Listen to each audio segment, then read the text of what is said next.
우리도 함께 주님의 부활을 소망으로 능력으로 다시 살아나는 귀한 축복이 있기를 원합니다. 어느 주일학교 선생님이 부활절을 맞아서 애들에게 이렇게 물었답니다. 얘들아, 예수님이 무덤에서 다시 부활하시고 나서 처음으로 하신 말씀이 뭔지 아는 사람? 아이들이 그 답을 몰라서 이리저리 고민하다가 한 아이가 손을 번쩍 들고 이렇게 얘기했답니다. 짜잔, 나 살았지롱. 이렇게 예수님이 그렇게 얘기했다고 이렇게 얘기를 했다는 거예요. 참 이제 귀엽고 또 웃음이 나는 이야기입니다. 아마 아이들은 예수님의 부활이라는 것이 그냥 모자에서 비둘기가 나타나는 그러한 이런 마술처럼 그런 어떤 짜잔하고 예수님이 그냥 죽었다가 살아나는 그런 쇼처럼 보였을지도 모릅니다. 그렇지만 우리 어른인 우리에게 부활은 짠하고 그냥 예수님이 부활처럼 마술처럼 나타나는 그러한 쇼가 결코 아닌 것입니다. 지금 우리가 살아가는 현실을 한번 보십시오. 우리 물론 교회가 속한 지역 주변에는 이제 봄이 찾아와서 여러 가지 꽃이 피었습니다. 목련도 피고 벚꽃도 피고 앵두꽃도 피고 살구꽃도 피고 오늘 아침에는 보니까 동백꽃도 피고 많은 꽃이 피었지만 우리가 마주한 세상은 아직도 꽁꽁한 겨울과 같습니다. 텔레비전을 켜면 미국, 이스라엘과 또 우리 이란이 계속 전쟁을 벌여서 사람들이 죽고 다치는 일들이 우리 가운데 보여지고 있습니다. 또 그로 말미암아 석유 공급이 중단되면서 기름값도 오르고 또 석유로 만드는 여러 가지 생활에 필요한 물품들이 좀 생산하기 어렵다 하는 그런 얘기들이 들려오고 있습니다. 물론 우리나라에는 전쟁이 일어나지 않는 것에 대해서 참 감사하면서도 중동 지역의 전쟁으로 인한 경제 불안 그리고 미래에 대한 불확실성 때문에 마음이 편하지 않는 것이 사실입니다. 거기다가 우리 개인적으로도 보면 기도해도 변하지 않는 문제들 또 변하지 않는 우리 식구들의 모습들을 보기도 하고 또 해결되지 않는 문제도 있고 또 무너진 관계도 있고 육신의 연약함도 우리 가운데 있는 것을 볼 수가 있습니다. 이렇게 불안하고 두려운 현실 한복판에서 2000년 전 일어난 예수님의 부활이 우리에게 어떤 소용이 있는가 하는 것입니다.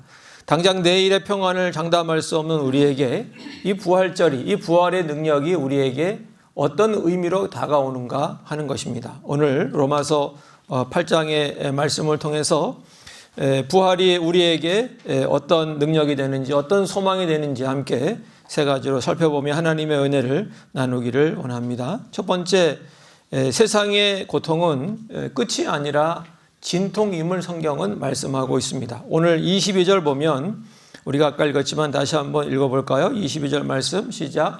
피조물이 다 이제까지 함께 탄식하며 함께 고통을 겪고 있는 것을 우리가 아느니라. 사도 바울은 우리가 겪는 고난을 모른 척하지 않았습니다. 세상은 아름답기만 한 곳이 아니라는 것이죠. 탐욕의 눈이 멀어 폭탄을 던지는 국가들이 있고 가진 사람들은 더 가지라고 하는 부조리한 경제 구조 속에서 우리 모든 사람들이 또 피조물 전체가 함께 탄식하고 있다는 것입니다. 그리고 두 번째, 이 고통이라고 하는 말을 사용하고 있는데 이 고통이라고 하는 말은 헬라어 원어로 볼 때는 단순한 아픔, 단순의 질병의 고통을 이야기하는 것이 아닙니다. 여기에 고통은요, 생명을 잉태한 어머니가 아이를 낳을 때 겪는 해산의 고통, 해산의 진통을 뜻하는 단어가 바로 이 단어입니다. 여러분, 어머니의 진통은 뭡니까? 아프기만 한 게 아닙니다. 정말 저는 그 고통을 느껴보지 못해서 잘 모르지만 옆에서 보니까 엄청 아픈 것 같아요. 근데 그 너무너무 아프지만 아무 의미 없는 아픔이 아닙니다. 그 아픔은 새 생명이 태어나는 그러한 아픔인 의미 있는 고통인 것입니다. 여러분, 우리가 겪는 경제적인 결핍, 낫지 않는 육신의 질병, 끝이 보이지 않는 전쟁의 소식들 우리로 하여금 불안하게 하고 또 두렵게 하기도 합니다. 마치 세상이 곧 망할 것 같은 그러한 느낌이 우리 가운데 들기도 하지만 성경은 뭐라고 말씀하고 있냐면 이 고통이 죽음이 아니다. 이 고통이 끝나는 것이 아니다. 이 고통은 하나의 새 생명을 위한 과정 가운데 있는 것이라고 우리에게 말씀하고 있는 것입니다. 절망의 고통이 아니라 소망의 고통이라고 얘기하고 있습니다. 새 생명을 낳기 위한 진통, 해산의 고통이라고 주님께서는 말씀하고 있는 것입니다. 그래서 예수님은 요한복음 16장 33절 하반절에서 이렇게 우리에게 말씀했습니다. 같이 읽을까요? 세상에서는 너희가 환난을 당하나 담대하라, 내가 세상을 이겼노라. 우리의 현실에 고통과 진통이 있지만 그러나 우리는 낙심할 필요가 없고 담대하게 주님의 이긴 세상을 향해 담대히 나아가야 한다고 말씀하고 있습니다. 사랑하는 성도 여러분, 우리가 살아가는 세상에는 탄식과 고통이 있습니다. 그런 소식을 들으면 우리는 불안할 수 있고 두려울 수 있습니다. 하지만 하나님께서는 이것을 해산의 고통, 해산의 진통이라고 말씀하십니다. 어둠이 깊을수록 새벽이 밝아오는 것처럼 이 탄식은 이제 영광스러운 하나님 나라를 잉태하기 위한 거룩한 진통인 것입니다. 그래서 우리는 더 이상 불안해할 필요 없고 두려워할 필요가 없고 절망할 필요가 없는 것입니다. 우리가 살아가는 세상은 파멸로 끝나지 않고 새롭게 태어날 것을 믿고 망하는 과정이 아니라 생명을 낳는 과정인 것을 믿고 확신할 수 있는 저와 여러분 모두가 되시기를 예수님의 이름으로 간절히 축복합니다. 두 번째, 부활은 흔들리지 않는 궁극적인 보증입니다. 여러분, 우리는 예수를 믿는 사람들은 보증을 가진 사람들입니다. 진통을 겪는 우리가 어떻게 절망하지 않을 수 있겠습니까? 오늘 23절은 우리에게 이렇게 답을 주고 있는데요. 우리 23절 말씀 함께 읽겠습니다.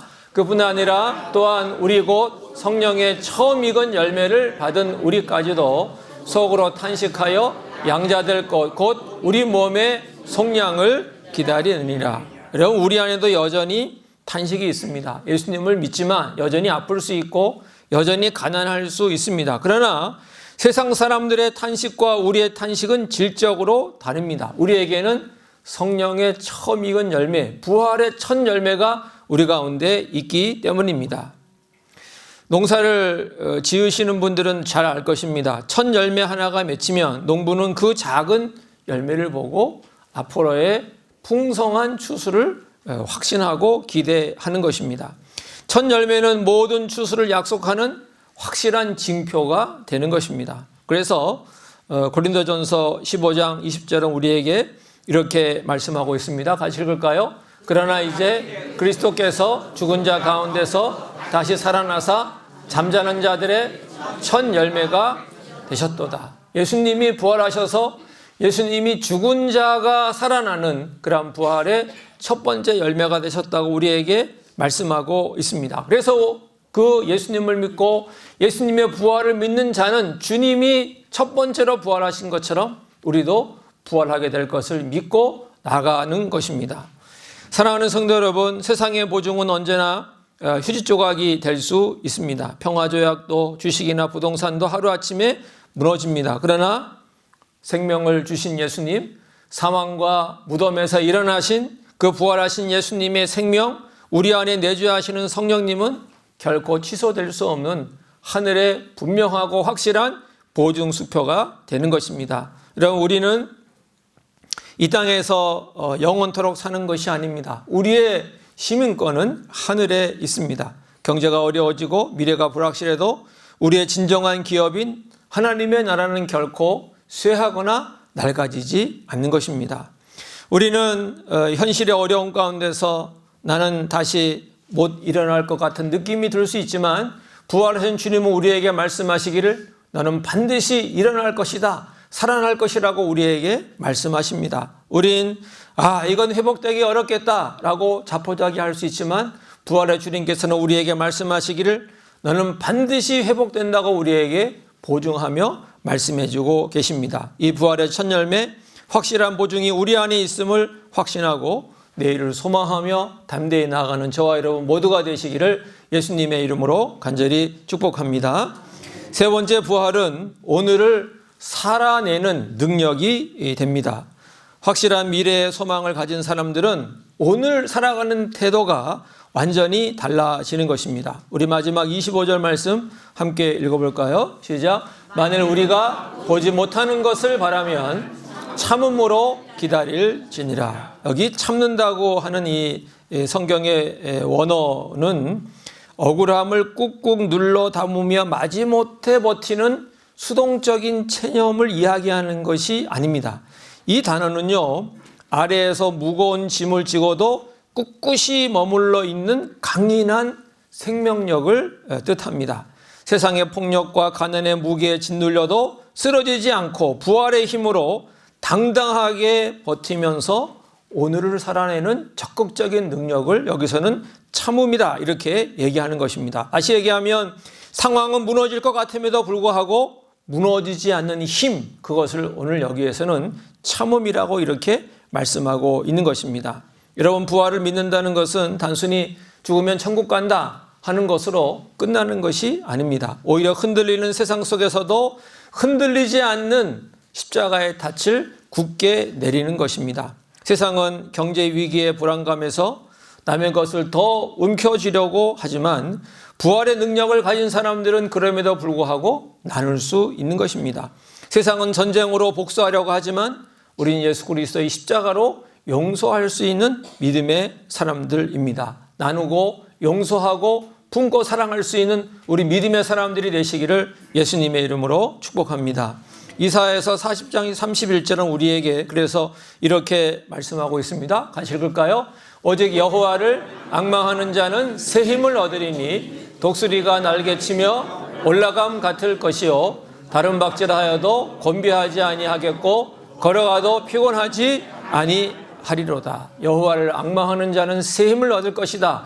주 예수 그리스도의 부활을 믿는 자는 부활의 권능과 능력을 받을 것이라고 주님께서 말씀하고 있습니다. 부활의 생명이 우리 안에 역사하여 육신의 질병이나 삶의 무게에도 우리를 주저앉지 않게 하시는 것입니다. 부활이 먼 미래의 사건일 뿐만이 아니라 오늘을 묵묵히 그리고 영광스럽게 짊어지고 걸어가게 하는 강력한 능력이 우리에게 될 수 있기를 우리 주 예수님의 이름으로 간절히 축복합니다.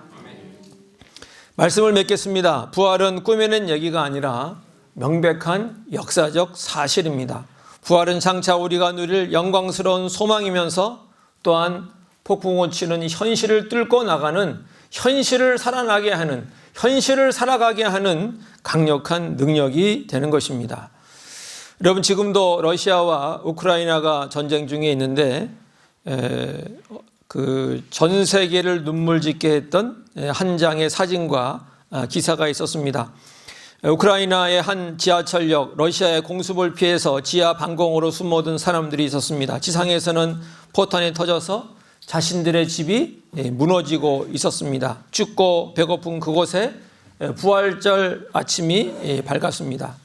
한 나이 드신 성도가 작은 빵 한 조각을 꺼내서 사람들에게 조금씩 나누어 주면서 사람들에게 이렇게 속삭였습니다.